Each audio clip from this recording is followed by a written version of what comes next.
Patuloy na nakaalerto ang probinsya ng Ilocos Norte sa epekto ng bagyong Christine. Nakahanda na rin ang mga evacuation center na pagdadalhan sa mga residenteng ililikas. Yan ang ulat ni Patrick De Jesus. Live, Patrick. Yes, nakataas nga dito sa Ilocos Norte ang signal number 2. Kaya naman nakaalerto ang iba't ibang probinsya sa rehiyon kaugnay ng bagyong Christine, pati na rito sa Lawag City. Nakakaranas na rin ng pag-uulan sa Ilocos Norte, kabilang na rito sa Lawag City. Ayon sa LGU, nagiging catch basin na mga karatig lugar ang Lawag sa tuwing malakas ang ulan na nagre-resulta sa pagbaha. Lahat ng mga tubig na pumupunta ay yung lumalabas sa mga adjacent municipality namin dito dito lumalabas lahat. Kaya catch basin ho ang Lawag City. So ang namin number 1 na hazard namin is flooding. Kaya naman natiling nakaalerto sa probinsya na sinalanta rin kamakailan ng Super Typhoon Julian. Nakahanda na ang mga evacuation center na pagdadalhan sa mga residenteng ililikas. Kada pamilya may sariling kwarto na mayroong maayos na kama at may malinis na palikuran. Mayroon pang couples room para sa mga mag-asawa na gusto ng pribadong oras. Nakapreposition na rin sa mga evacuation center sa Lawag ang iba't ibang relief packs na naglalaman ng pagkain at bigas.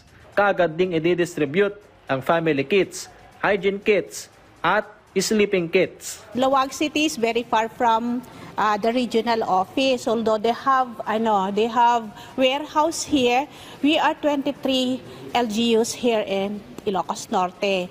And with this, having the kits here right at the evacuation center, they can be immediately attended to. Ready for deployment naman na ang mga kagamitan sakaling kailanganin sa paglilikas.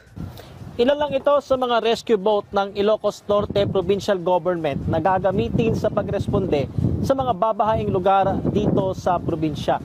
Nagsisilbi ng mga staging area itong Ferdinand E. Marcos Memorial Stadium dito sa Lawag City para sa mabilis na deployment nitong mga rescue boat. Ipinag-utos naman ng Office of Civil Defense Ilocos Region sa lahat ng LGU na magpatupad na ng preemptive evacuation sa mga flood-prone at landslide-prone areas. At kahit tila sirang plaka na, paulit-ulit ang pagpapaalala sa mga residente na sumunod sa mga otoridad. Nakita naman po natin siguro yung nangyayari sa Bicol sa ngayon na ang bilis po ng tubig. Lalong-lalo na po kung ang ulan po na pupunta sa atin ay manggaling ng kabundukan. Mas madali pong magbigay ng ayuda kaysa yung mag-retrieve po ng mga bangkay. So, as much as possible, we do not want to have any casualties or injuries. At alalahanin po natin na itong bagyong ito, almost nationwide, wala po tayo mahihingian ng tulong sa ngayon. So we have to be by ourselves ngayon dito sa Region 1 because of what is happening in Bicol and other areas. Base sa ulat ng OCD Region 1 sa Bangar La Union at Bacara, Ilocos Norte ay nagpatupad na ng preemptive evacuation.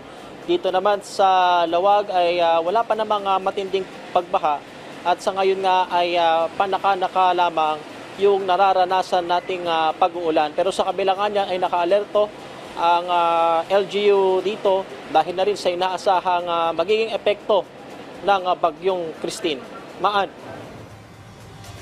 Maraming salamat sa iyo, Patrick De Jesus. Ingat kayo dyan.